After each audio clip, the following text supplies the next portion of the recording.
Hey guys, welcome back to my channel. Thank you so much for joining me here today for another video in my greenhouse together. And as you can see from the wet surrounding glass walls, it has been very rainy and it is obviously a pretty dark, gray, gloomy day here in the Midwest. Yesterday was my birthday and honestly, I just can't express how grateful I am just to be here on this planet another day. I'm grateful for every year that I get, and what made my birthday just a little bit sweeter this year was getting ducklings. If you guys tuned in for the last video and saw the end of the video specifically, you'll have seen that we did get 4 pekin ducklings, and they are the most gorgeous, sweet, adorable little things I've ever seen. I could not be more excited to take you guys along on the journey of their growth. Obviously they're really young, so we're still in the phase of trying to acclimate them to us and acclimate them to our 3 dogs, and it's a bit of a slow process, of course. I think they're a little hesitant, but I'm sure they'll come around in time as long as we keep socializing them. And another special birthday treat for me was my husband booked us to go out to a local farm and see some adorable mini Highland cows, and they had a whole bunch of adorable animals there. They had ducks, chickens, llamas, miniature donkeys, which were both pregnant and super cute. And I also got to hold a baby goat, which honestly was a bucket list item that I didn't even realize I needed on my bucket list, and I'm so glad that I got to do. Its name was Brownie, and it was so small and sweet, just so cuddly. And they also had a Holland Lops rabbit, which I am obsessed with those rabbits. There's an Instagram account called, I think, Sweet Rose Rabbitry, and they have Holland Lops for adoption, and they are the most precious little angels. I watch their Instagram all the time, and I've gone through many phases of wanting to have one and being very close on pulling the trigger, but just haven't yet. So maybe that's a future thing, along of course with a mini Highland cow, as I mentioned in my last video. But getting the opportunity to actually interact with one in person was very special, and they're so soft and so sweet. All right, so a couple of things I also wanted to chat about. I did want to check in from a garden perspective and share with you some of the exciting things that I've been seeing taking place in the garden since the weather has warmed up. So as you saw in my last video, I do have some daffodils blooming on the property that were planted here previous to us moving in by a previous owner at some point.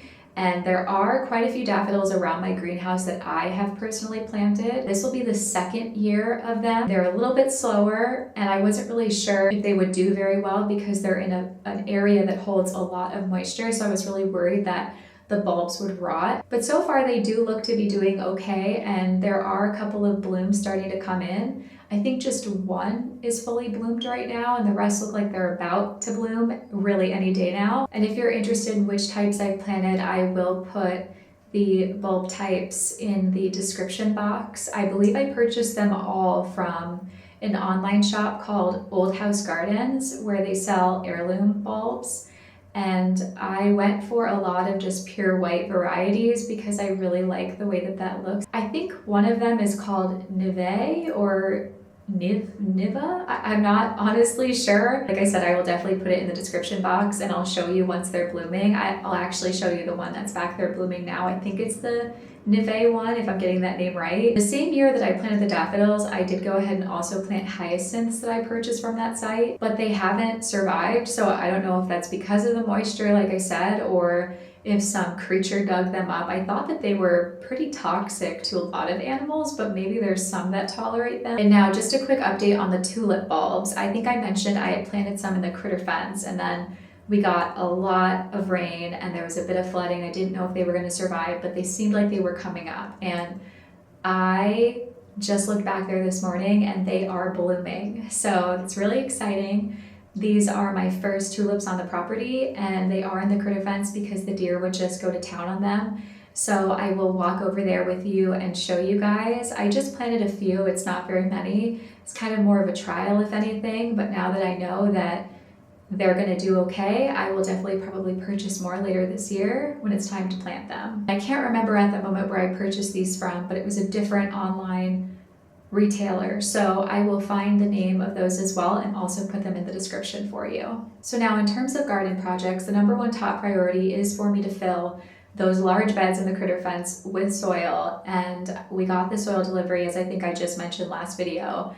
But now the challenging thing is transporting those giant heavy bags of soil from the front of our house, where they were essentially dropped off, to the back. And that requires us to use our mower, which has an attachment that's essentially a wheelbarrow that we can load the bags into and then drive back to the back of the property. So it's a bit of a process, and honestly for me it's not very easy because it's extremely physically intensive. Those bags are extremely heavy. The other day I drove out at least 12 to 16 bags. So they're all stacked up to the right in the middle of the yard right now, and I've got to either cart them into the critter fence or take buckets of the soil and bring them to the bed. On a very positive note, my seedlings are doing really well, and they really shot ahead with progress the past couple of days, so I'll swing the camera around in just a minute to show you guys how they're doing. Just wanted to share a quick seedling update with you guys. Look at how well most of my cosmos are doing. There's a couple that are either not doing as great or they haven't come up yet, so I'll keep a watch on those, but I'm really excited about the progress. And then just 2 of my nasturtiums have come up so far. They are so cute. And then I've zoomed in just a little bit. I don't know if you can see this, but I have 2 sorrels also popping up. They are so itty bitty. And then here's my other cosmos that I planted. Oddly enough, the same thing. There's a couple cells that have nothing going on in them. And then every single one of my tatsois has come up. I also have a couple of sorrels coming up in this row as well. Okay, so pivoting away from garden talk for just a minute, I wanted to do a little bit of something different on today's video and share with you a couple of finds that I have purchased recently. A couple are antique store finds, and I'm really excited to say that that antique fair that I mentioned several videos ago last year that I went to is coming back around, and so I'll have more antiques to share with you guys soon. But these are from just a local antique store that I really love, and you guys know that I'm passionate about antiques because I know I've mentioned them here before.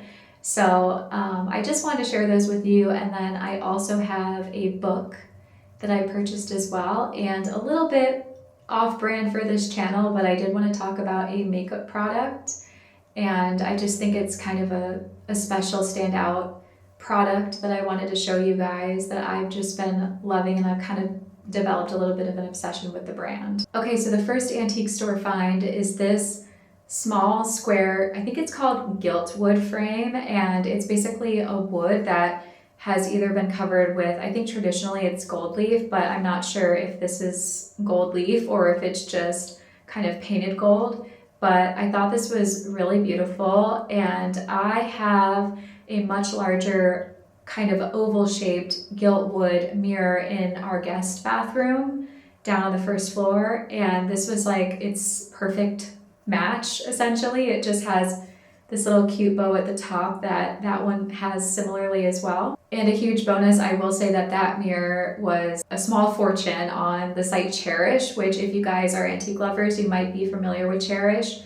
It is a pricey site and it's kind of dangerous, so I'm going to warn you guys ahead of time if you like antiques to be careful browsing because, like I said, it's pricey and it will do some damage to your wallet. This, however, was much more affordable, and that's why I love finding pieces like this locally because you get such a better deal than online. So as I'm sure you guys know by now, I love a bit of a project, and when I saw this, the first thing I thought was, I want to use this, I don't know what it's technically called, if it's like it's a golden kind of substance that's like almost a wax that you can paint onto metallic things and make, or I guess it doesn't have to be a metallic thing, but makes the thing look metallic. The first thing I thought when I saw this was, I really want to use that on this and brighten it up. Sorry for the loud helicopter noise above if you guys can hear that. The next thing I have is this set of adorable solid metal quail, and I'm kind of sad that I didn't show you the before on these, but I immediately brought these home and did another project on them, shocker. Similar to the gold wax that I mentioned, I have this copper cream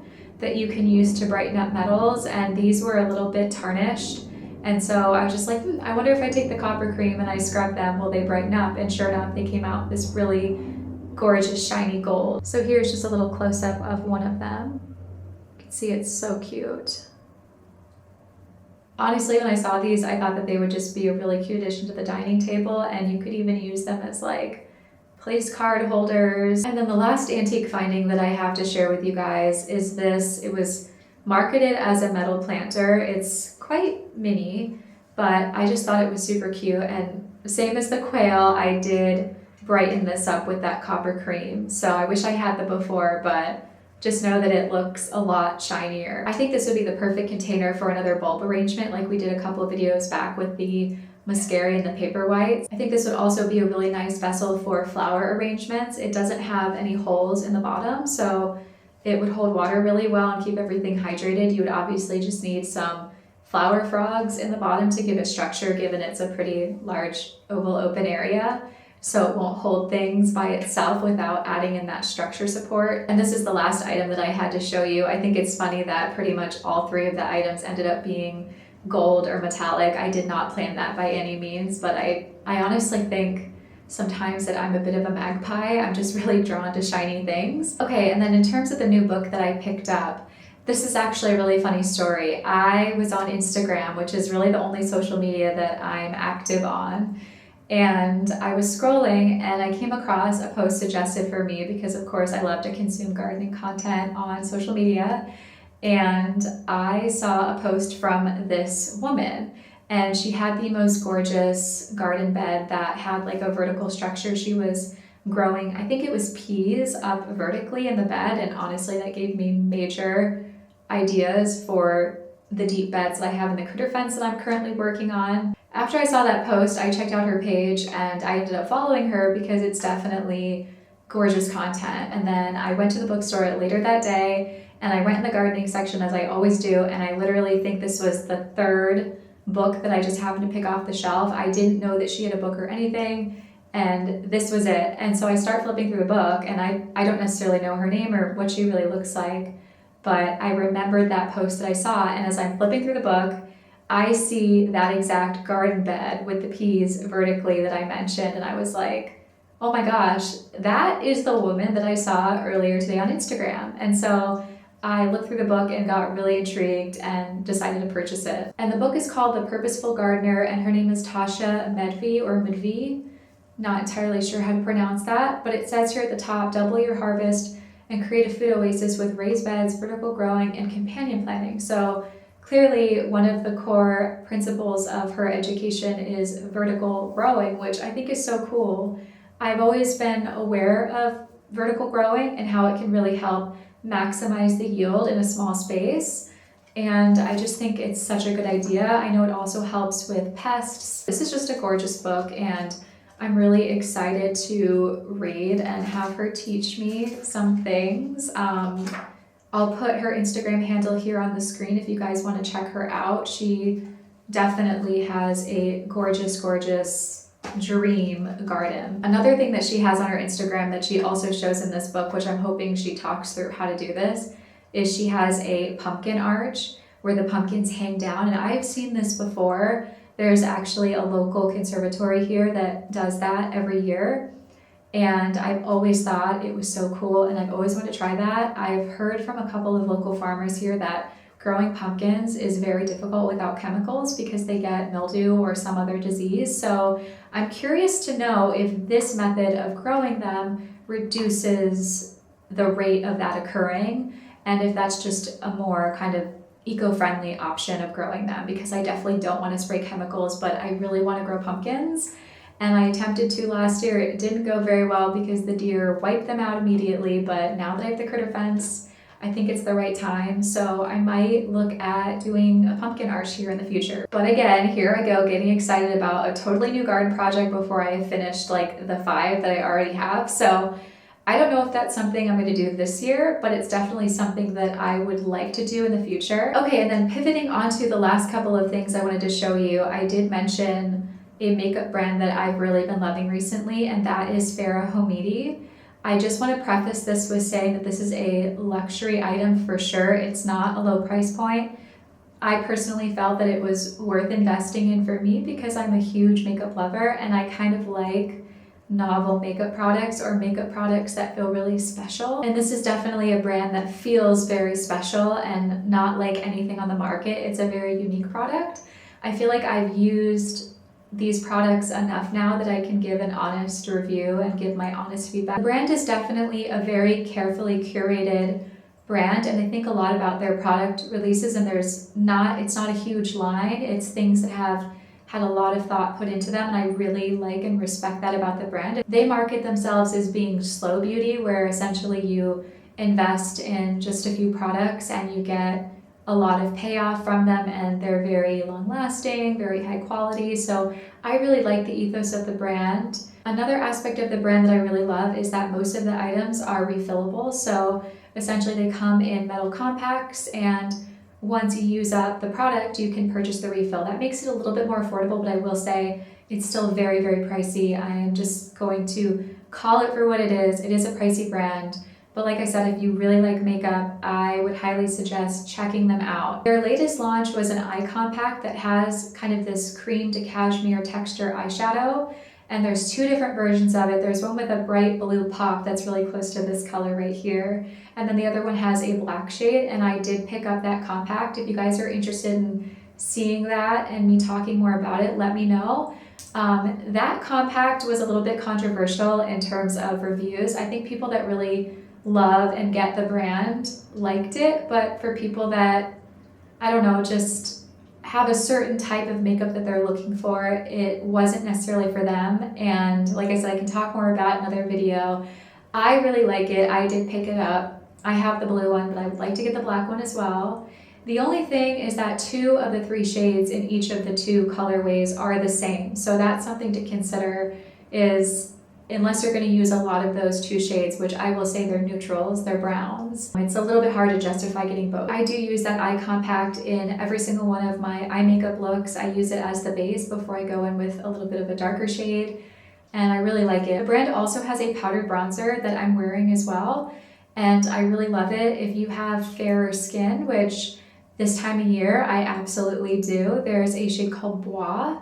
And I will say my only criticism, having used it now for several months, is that it can get a little bit patchy if your skin has like an oilier base on it, maybe from another product like my sunscreen that I put on. With that being said, the undertone to it is gorgeous. It's really like a rosy brown. It doesn't pull orange on my skin, which is what I look for because many bronzers pull orange on me. So this one is more of a rosy, like the sun just touched your face type of look. And again, if you're interested, I'll show you that product in a later video. Now, my absolute favorite products from the brand are what I'm going to talk to you and show you today. And that is their lip products. In my opinion, is my favorite product of the line that I think is the most special. So this right here is their lip pencil. And I believe this was recently nominated for an Allure Beauty Award. And I did vote for it because I love it. And this particular pencil is the color Demi. I only have 2 pencils at the moment. I say only, but again, they're very pricey, so it is an investment. And Demi is sort of like your 90s brown berry color, and I really love this. I have it on right now. And I do find these to be fairly long wearing, and I like these better than the Merit lip liners, which I adore. I love the shades of those lip liners, but unfortunately they just do not stay on me. And reason being because I'm a person who has very dry lips, so I love to layer like balms on top or lip glosses or kind of an oily substance, and that sort of wears away and gets rid of the color. With these, I think they do last a little bit longer, and honestly, I just love the blendability of them, the color payoff, the creaminess, the shade range, everything about them. They're so gorgeous. And back to what I was saying about bronzers pulling orange on me, a lot of lip liners will pull orange on me as well. These, I haven't had any issue like that whatsoever. I also have the shade Dew, which is kind of a lighter pink, and that one looks great as well, not orangey. There's a lot more of these that are on my wish list, and for the upcoming Sephora sale, I'm hoping to pick up a couple others like Fawn and Minky. And just to show you up close what this shade looks like. That's focusing, but it's a really nice neutral toned kind of brown berry. And I don't have it out here with me to show you guys, but each of these also comes with a gorgeous solid metal same color as this blue sharpener that's so luxe and so high quality, and I love them. Okay, so now we move on to what is my favorite product in the line, and that is this Essential Lip Compact in the brand Signature Blue. And this is a really solid, weighty compact, so it feels very luxe as well. I'll show you up close. So you can see it has the brand's logo on the top. And as you can see, the compact has a built-in mirror, and then there are 2 lip products. The first is a lip primer that you put down first, and it hydrates and also acts as just a good base for that color. And then there's kind of like your lipstick formula on the bottom. And I have just one of these metal compacts because they are very, very pricey. So I just purchased the other colors as refills. I have 3 colors in total. This is the Nude 1 shade. And then I also have Red 2 and the Holiday shade, which I really love. That's like a pink berry. So this is essentially the neutral kind of pinky tone that I have on my lips today. And I just think it is really gorgeous. They do have a nude option, Nude 2, for deeper skin tones. Even though I have fairer skin, I actually really want to pick that up and see how it looks on me. The formulation of this is definitely more of a matte, and it gives this mattified kind of powdery finish. I will say that as a person that has really dry lips, I don't tend to go for a matte finish. I like satin or something really hydrating, so this was a bit of a risk for me to purchase this and try it out. I will say my only issue with the product is that it is a bit drying. So if you're like me and you have super dry lips and you hate that feeling and you do not want to have dry lips at all, maybe be cautious with this product or just be aware of that going into purchasing it. Using the primer underneath, it's supposed to be hydrating, but I will say for me it's not hydrating enough. And then if I try to put a gloss over top of it or a lip balm, it works, but it definitely messes with the color longevity and kind of pushes it around and changes it a bit. So I love the way that the matte looks on my lips. It just isn't my favorite feeling. It's absolutely not as drying as other matte lipsticks that I've tried in the past. So it is bearable for me. I love it so much, just everything about it, the color payoff, the experience of the product, that the little bit of dryness doesn't really deter me from using it. I use this all the time, and I've had this on my lips now the whole time I've been filming, which is at least an hour and a half, and I haven't felt miserable or anything the whole time, and I haven't had to touch it up. The only other challenging thing about this product is, to my knowledge, I think they're only carried in select places in the US in store. So I'm aware of California and New York having some locations that have the physical product line. But aside from that, I just purchased this online because I've never seen it in store. So I would maybe recommend purchasing it from a place like Sephora, where if you don't like it, you can return it. I am definitely a makeup connoisseur, and I really love doing makeup creatively. It's honestly really rare for me to find a product line that excites me this much, so that's why I wanted to share it with you guys. And I almost forgot to mention it, but another one of my favorite products is their concealer or face product. I don't quite remember what they call it, but it comes in a compact just like this, and it's red. And I purchased that as well, and I absolutely love that product. In my opinion, it's the best on the market for concealer. It's so fast, so easy to use, so creamy, buildable. It's just wonderful, and I'm wearing that as well today. Just wanted to show you guys, these are my alliums that I planted that are coming up. So I was wrong. I have a second daffodil that's blooming also. She's not quite fully open yet, but look at her. She's a little tilted over, but here's that variety that I mentioned that I think is called Neve. I'll definitely have the proper name below. Look how gorgeous she is. Look at my tulips.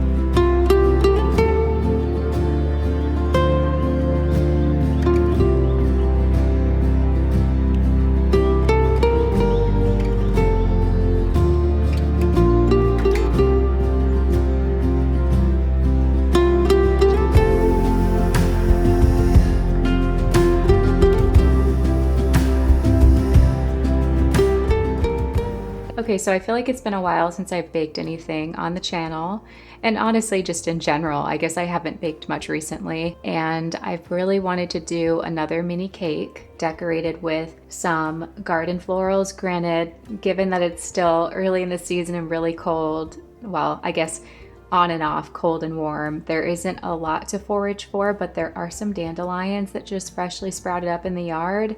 And we do have some tulips that are coming up that I think I showed you earlier in the video, and I would love to use those to decorate. So I'm using just a recipe that I found on a site called Sally's Baking Addiction, and it's for a vanilla cake. I did sub some of the ingredients. I am gluten-free, so I'm using a gluten-free flour blend, and it's not cake flour, so that will kind of change the texture a little bit. And I have all of the ingredients that I need here. There's about 3 2/3 cups of the flour.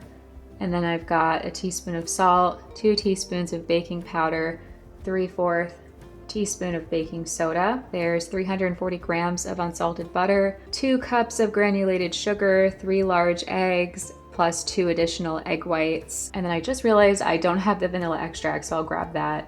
And then we have 1 1/2 cups of milk, which it recommends buttermilk, but I don't have that on hand. Okay, so I just went and grabbed my vanilla extract. Okay, so looking at the instructions, it says first to whisk the cake flour, the salt, baking powder, and baking soda together.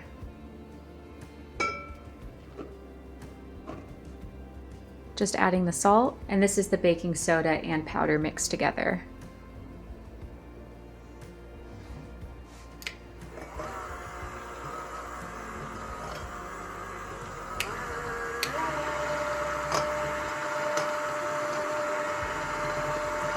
Okay, so now it says to set this bowl aside, and now we're going to combine the butter and the sugar together.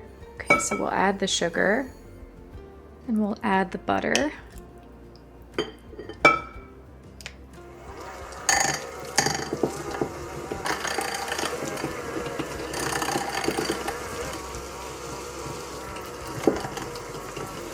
It's clinging to the sides here, so I got myself a spatula.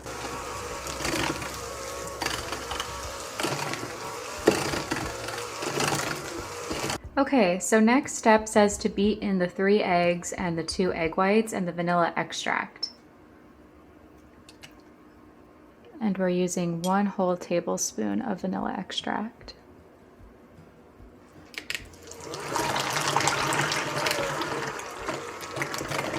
Okay, so we want to beat this now on high for 2 minutes.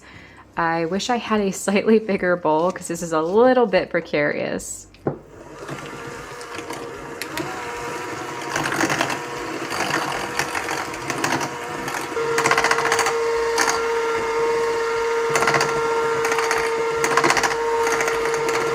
Okay, so I feel like that's decently creamy enough. And now I'm going to combine this into the dry mix.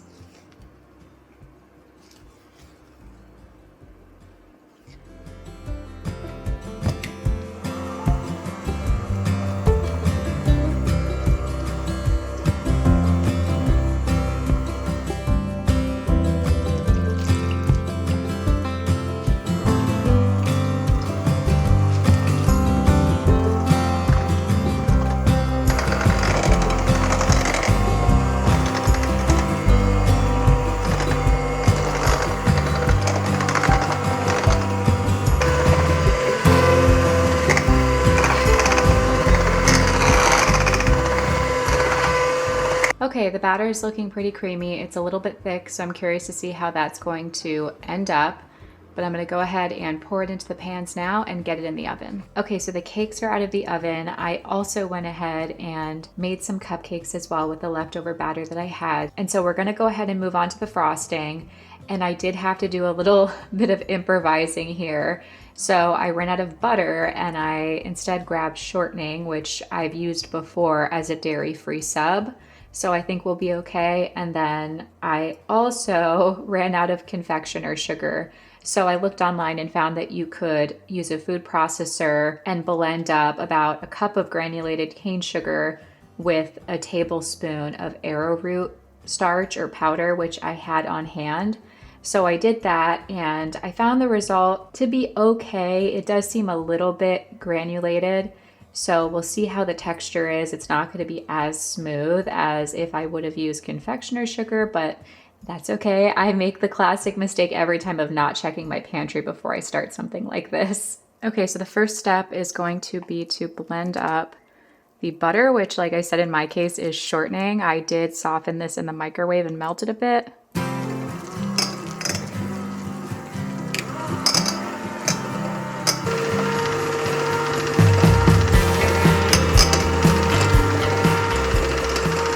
All right, so for the rest of the ingredients, we have the confectioner's sugar, as I mentioned, 1/3 of a cup of whole milk or heavy cream, which I went with milk. We have 1.5 teaspoons of vanilla extract and 1/8 teaspoon of salt. So I'm going to add all of those in next.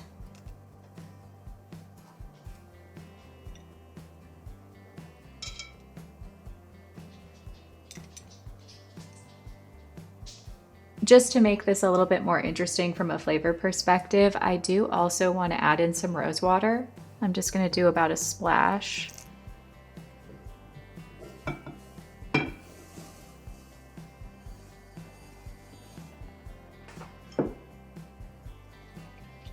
Okay, so let's blend all of that together.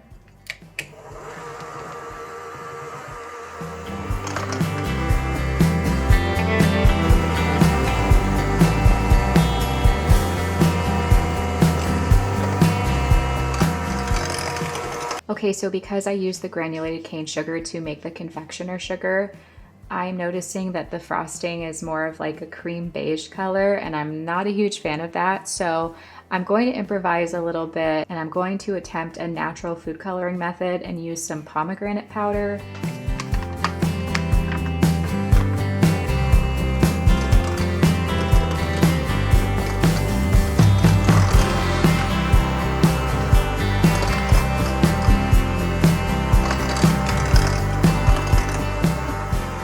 Okay, so I do think it has a slight, I wouldn't say it's pink, but maybe like a light peach color, which is totally fine, better than what we had before, and I don't want to add too much more. All right, so now I'm going to go ahead and fill a decorating bag with the frosting, and let's frost the cakes.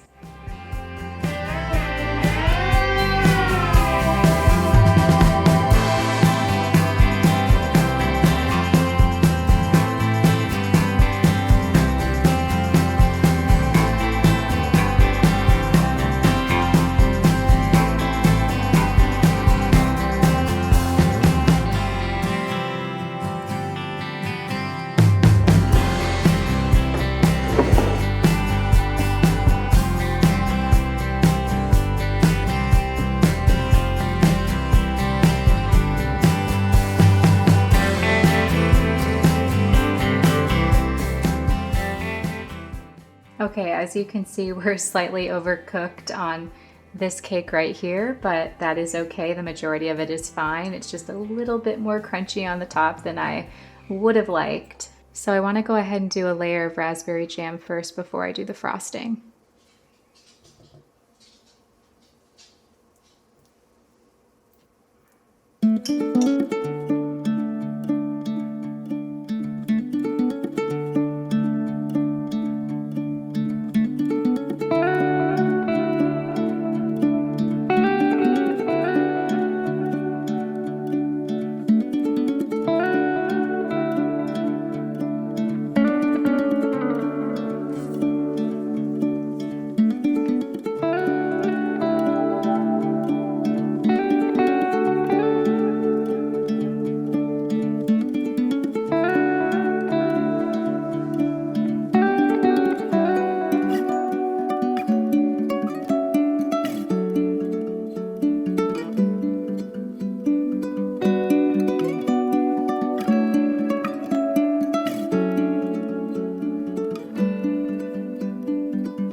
So obviously aesthetically not the prettiest.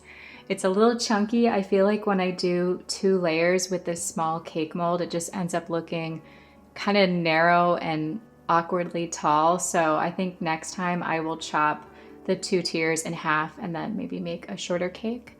But this is the finished result, and I'm going to decorate with some flowers. But first I gotta go outside and forage for some. So let's see what we can find.